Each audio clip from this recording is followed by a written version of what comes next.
სხვადასხვა სახის აქტივობები და ახალგაზრდების გადამზადება, სოციალურად დაუცველი ადამიანები და მათი ოჯახის წევრების მხარდაჭერა. დასავლეთ საქართველოში პროექტს ორგანიზაცია People in Needs ქუთაისში, წყალტუბოსა და ტყიბულში 3 წელი ახორციელებს. სოციალურად დაუცველი ადამიანების, ახალგაზრდებისა და მათი ოჯახების მხარდაჭერა დასავლეთ საქართველოში. ასე ქვია პროექტს, რომელსაც არასამთავრობო ორგანიზაცია People in Need ახორციელებს. პროგრამის ფარგლებში სხვადასხვა სახის აქტივობა განხორციელდა, მათ შორის გადამზადდნენ ახალგაზრდები. საუკეთესო 13 მსმენელს დღეს საჭირო ტექნიკა გადაეცა.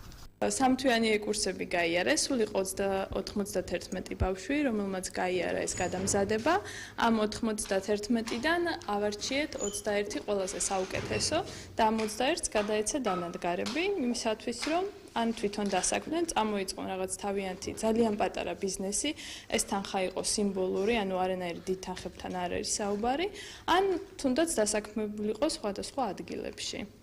დღესდღეობით გვაქვს, იყო ამის შემდეგ მონიტორინგი და 6 თვიანი მონიტორინგის შემდეგ გადავწყვიტეთ, რომ ყველა ამ ბავშვისგან ძალიან კარგად წარმატებულად მუშაობს და გვინდა რომ ეს დანადგარები გადავცეთ საჩუქრად.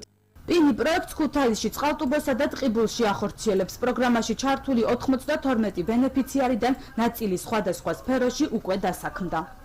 გავიარე ბუხალტერის კურსები, სამთვიანი, შემდეგ ჩატარდა კონკურსი, რომელშიც ამოგვარჩიეს, გავხდი გამარჯვებული, გადმოგცეს კომპიუტერი, ორისის პროგრამა.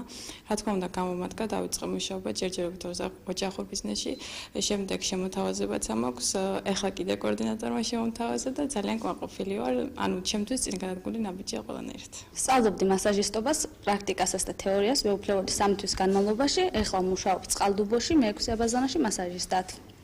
პროექტი იმერეთში უკვე 3 წელია, ხორციელდება და დეკემბერში დასრულდება. პროგრამის ბოლოს კი ვნახოთ ხვალინდელი დღის სამინდის პროგნოზი.